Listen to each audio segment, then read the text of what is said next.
Hi, everyone. Welcome back to the CONVO Couch. So, the BDS votes, the anti-BDS votes, and the recent attacks against Tulsi Gabbard, Khanna, and Ayana Presley for their votes have been an ongoing thing for the last week and a half.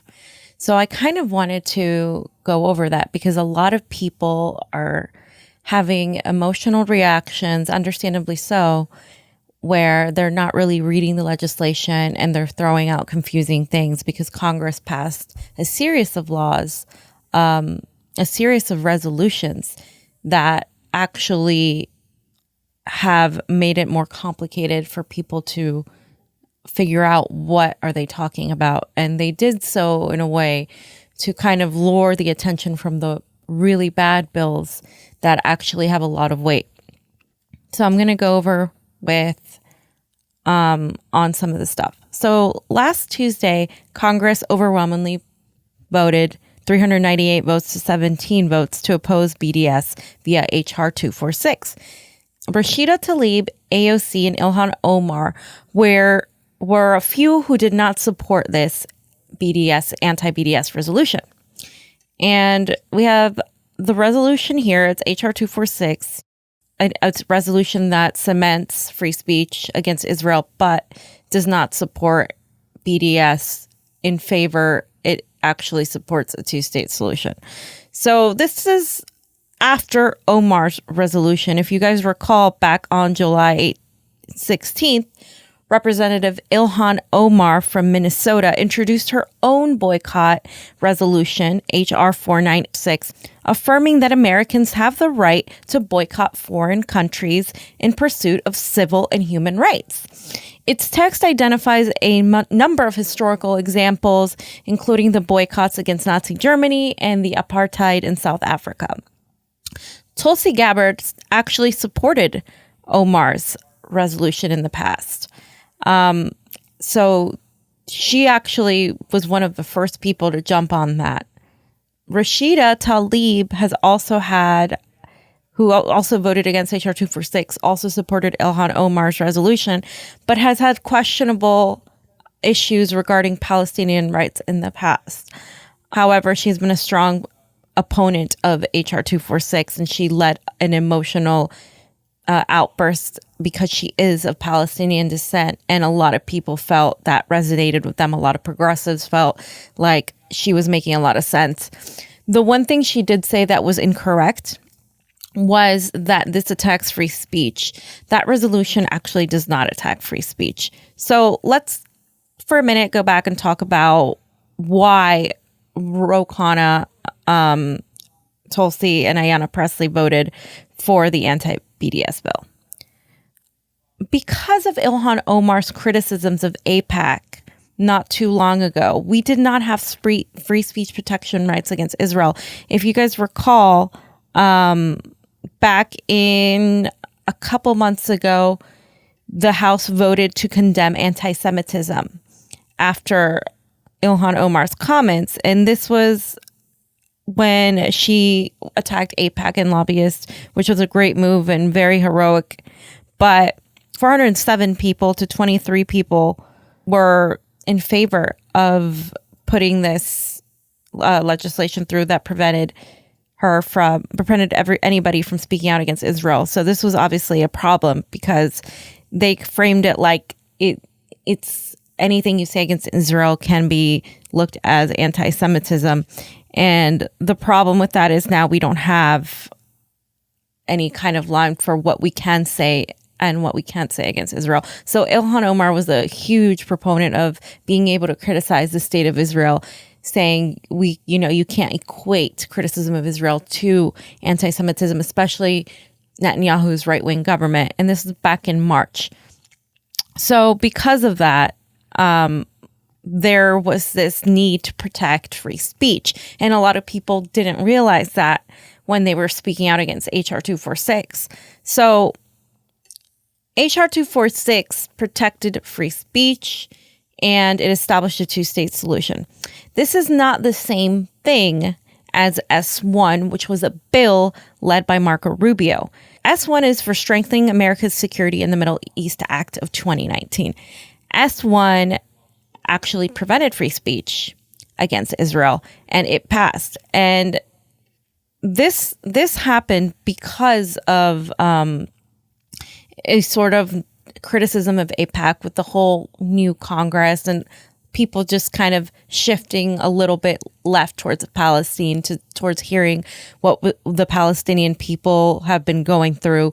And the Democrats have kind of started listening to that.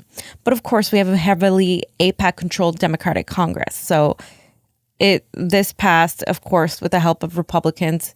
But this is not the same as HR 246. And that's something that people need to understand, because this is condemning free speech. And so the majority of Democrats, Elizabeth Warren, Bernie Sanders, even Kamala Harris, all took a stance against this S1 bill because they did not support it infringing on free speech. Anytime anything infringes on free speech, it's just not really going to get a lot of support on either end. So let's talk about for a second on Bernie Sanders' stance on BDS. Bernie Sanders does not support BDS. He said it multiple times in multiple interviews. Bernie Sanders made a statement regarding this anti-BDS bill S1, and he said, "While I do not support the BDS movement, we must defend every American's constitutional right to engage in political activity. It is clear to me that this bill would violate America's First Amendment rights." And that's his stance. But previously, Bernie Sanders had said controversial things on BDS, suggesting parts of it are anti-Semitic and that he opposes it. Here is an interview where he talks about Palestinian rights, Palestine, and what he thinks about BDS and Israel. Last week, you joined every single U.S. senator in signing a letter to the UN Secretary General saying that the institution is biased against Israel and effectively trying to shield it from criticism. No. I don't accept that. Look, I didn't write that letter. I signed on to the letter. It's not a letter that I would have written. There are many problems with Israel, and I have been critical and will be critical of a lot of what Israel does. On the other hand, to see Israel attacked over and over again for human rights violations, which may be true, when you have countries like Saudi Arabia or Syria. Saudi Arabia, I'm not quite sure if a woman can even drive a car today, okay? So I think the thrust of that letter is not to say that Israel does not have human rights issues. It does. But to say, how come it's only Israel when you have other countries where women are treated as third-class citizens, where in Egypt, I don't know how many thousands of people are now lingering in jail. So that's the point of that. Not to defend Israel, but to say, why only Israel? You want to talk about human rights? Let's talk about human rights. Should the UN shield Israel from criticism? No, of course not. Okay. This letter also denounces the boycott, divestment, sanctions movement known as BDS. You, in your lifetime, are a longtime proponent of nonviolent protests. This, in the eyes of many Palestinians, is the effective way to get Israel to comply with international law and respect Palestinian human rights. Do you accept that? No, I don't. I mean, look, I respect people will do what they want to do, but I think our job as a nation is to do everything humanly possible to bring Israel and the Palestinians and the entire Middle East to the degree that we can together. But no, I'm not a supporter of that. Palestinians will say they've resisted violently, they get punished. They resist non-violently with BDS, they're also punished. We're entering the 50th year in the occupation. June marks 50 years of occupation starting in 1967. We know the occupation has no end in sight. We know that this is a government that doesn't plan on ending it. And talks have failed for a quarter century. What, if not BDS, is left for the Palestinians to do? What must be done is that the United States of America must have a Middle East policy which is even-handed, which does not simply supply endless amounts of money, military support to Israel, but which treats both sides with respect and dignity and does our best to bring them to the table. Okay? Just one more question. It's increasingly evident that hopes for a two-state solution are almost dead. At the same time, polls among Palestinians in the occupied West Bank and Gaza are showing that they're increasingly in favor of a one-state solution with equal rights for Israelis and Palestinians alike and equal citizenship. Is that something you believe could happen, or is that something you support? No, I don't. I mean, I think if that happens, then that would be the end of the state of Israel. And I support Israel's right to exist. Do you think a two-state solution is still viable? Yes, I think if there is the political will to make it happen and if there is good faith on both sides, I do think it's possible. And I think there has not been good faith, certainly on this Israeli government. And I have my doubts about parts of the Palestinian leadership as well. Mm-hmm. So this is why Ro Khanna said that he sided with Bernie on this, which is in one way he does, but in other ways, as we'll see, he doesn't. Ro Khanna's statement basically said, I respect what people want to do. Nothing in the resolution infringes on anyone's First Amendment rights. I do not believe BDS, given the economic ties with Israel, is practical or would lead to peace. I would continue to speak out against new settlements and for Palestinian human rights. And one of the progressives that was upset with him asked his campaign via Messenger, so what about the anti-BDS bill? Why not instead sign on to Omar's resolution, which affirms the right of Americans to boycott? And again, obviously he didn't. But then he said, like Bernie, we don't believe we see anything that indicates that BDS will lead to peace. Our biggest commitment is to working with peace groups to recognize a two-state solution and stand up for human rights. And our record shows that. On Israel-Palestine, Ro Khanna was Betty McCollum's bill, HR 4391, for standing up for the rights of Palestinian children. He has opposed all efforts to criminalize BDS, opposed legislation that has penalties, and supported individuals' rights to protest. So, of course, Ro Khanna takes a stance very similar to Bernie Sanders, where he supports the rights of Palestinians, but says that he's for a two-state solution, does not support BDS, doesn't think it's practical, etc. So, Ayana Presley's statements were a little bit different. She basically just said, but along the same lines, basically said that there are a lot of BDS bills that infringe on First Amendment rights. HR 246 is not one of them. She also heard the voices of her community that voting yes on this resolution affirmed to her constituents raising the Jewish faith Israel's right to exist. A view that she shares with her supporters of this two-state solution. So she pretty much also indicates that BDS is saying that Israel does not have a right to exist. Tulsi Gabbard, because she had so much backlash and criticism, went on and then made a YouTube video about why she voted on the resolution, and she basically outlines her reasoning right here. Some of you have sent me messages and posted on social media asking for more information about why I voted the way I did on a recent resolution talking about BDS. So I wanted to give you some background and talk to you about my commitment to defending our First Amendment rights. Nothing is more fundamental to the identity of our country than the rights and freedoms that are enshrined in our Constitution. Now, I've fought to defend these freedoms both as a soldier and a congresswoman, and it's why I will continue to oppose unconstitutional legislation like S1, a bill that does seek to restrict freedom of speech by imposing legal penalties against those who participate in the BDS movement. That's why I co-sponsored HRES 496, to affirm our freedom of speech and right to protest or boycott for any cause, as well as stating opposition to any legislative efforts that seek to restrict these fundamental First Amendment rights. Now, I voted for HRES 246 because I support a two-state solution that provides for the rights of both Israel and Palestine to exist and for their people to live in peace with security in their homes. I don't believe BDS is the way to accomplish that. However, I will continue to defend those who choose to exercise their right to free speech without any threat of legal action. Now, HRES 246 does not in any way limit or hinder our First Amendment rights.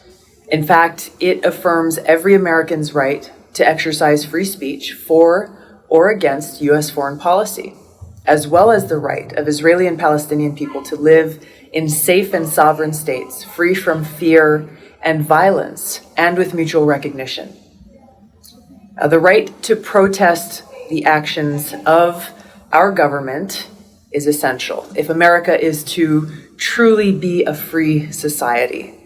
So no matter what our disagreements are about various political positions or choices that our government makes, We can all agree that every American should have the freedom to make those disagreements known and to protest peacefully in support of their views.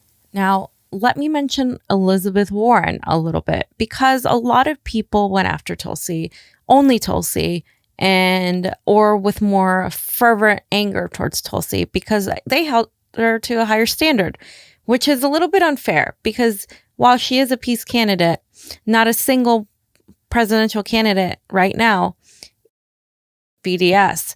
And BDS is a complex issue because I'm going to outline it. The history of BDS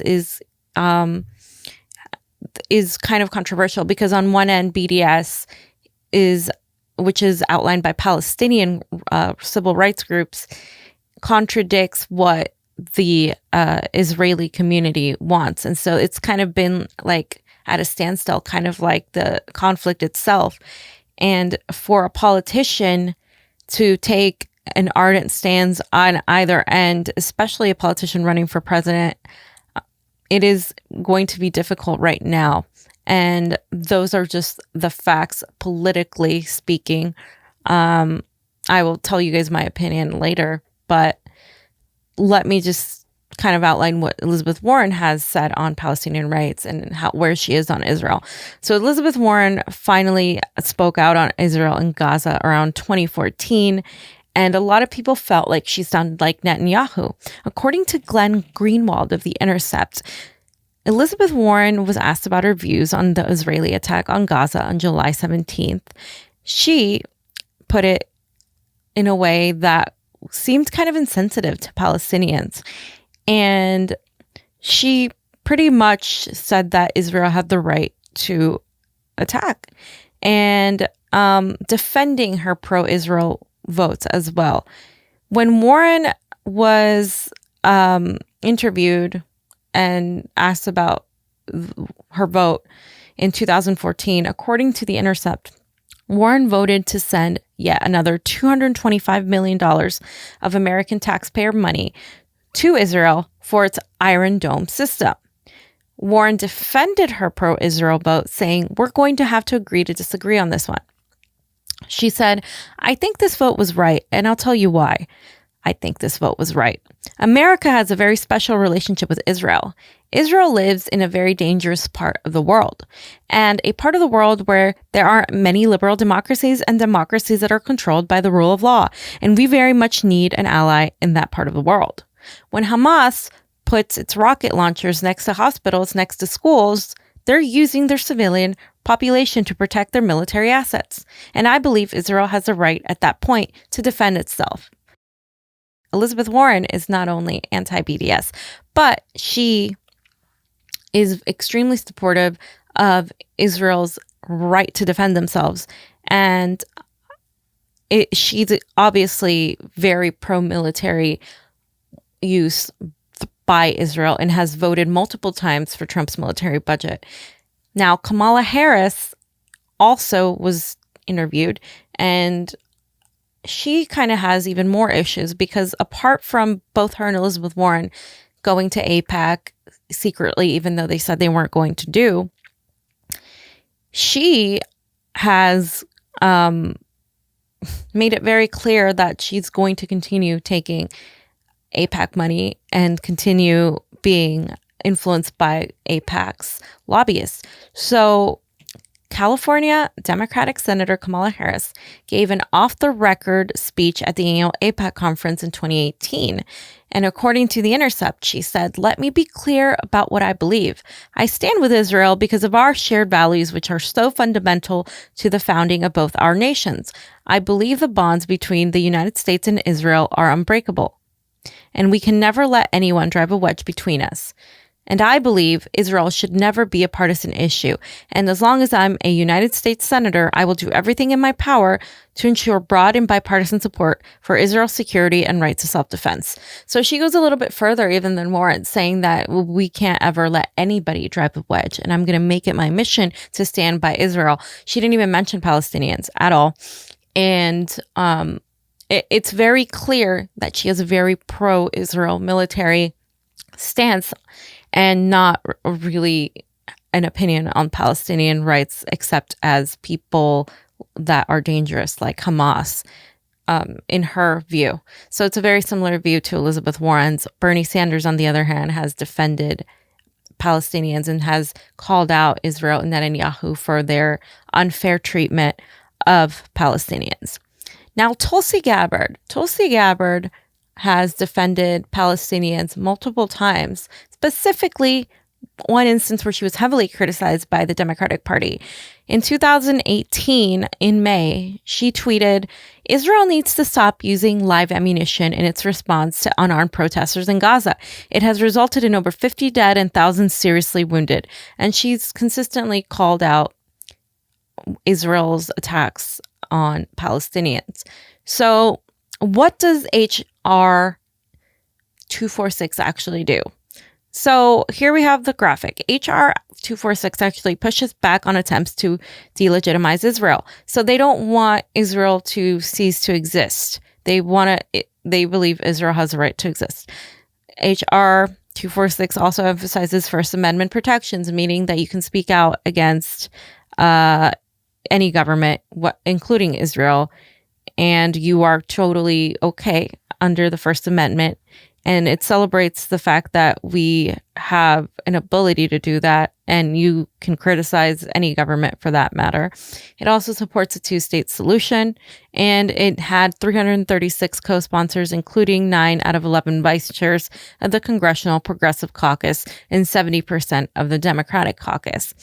This keeps a two-state solution on the map. It also is supported more than by AIPAC. It's supported more by J Street. J Street is a more neutral. It's still pro-Israel, but it's a little bit to the left of AIPAC. AIPAC is very pro-Israel, and J Street is a little bit more sympathetic to Palestinian rights, and they actually approved this, and they did not approve S1.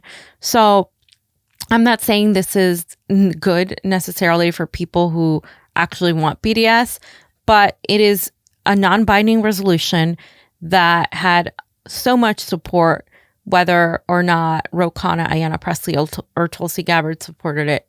And they could have abstained. That's probably what I would have done. But I think that